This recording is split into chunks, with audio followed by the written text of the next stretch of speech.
1000 টাকার বাজার করব বলে প্রিন্স বাজারে গিয়েছিলাম। ভাবছি একটু চিপ রেটে বাজার করব, কিন্তু একে একে 5000 টাকা বিল হলো। এই দেখো, মাটন লিভার নিয়েছি, আর এখানে হচ্ছে মুরগির যে পা, ওই পাগুলি নিয়েছি।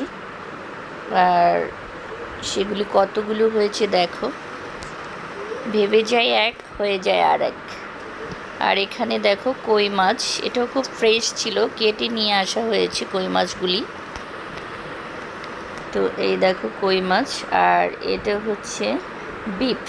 এই দেখো বিফ, আর এটা মাটন। আর সাথে আছে পাবদা মাছ, এটা হচ্ছে পাবদা মাছ। সাথে শিং মাছ বা শিঙ্গি মাছও আছে। এই দেখো মাছগুলো একদম জেতা ছিল, তাজা। আর এটা চিকেন। এই দেখো, এটা হচ্ছে বিফ লেগ, সাথে আছে গলদা চিংড়ি। এই এত কিছু কিনে ফেলেছি, সাথে আরও টুকটাক কিনেছি।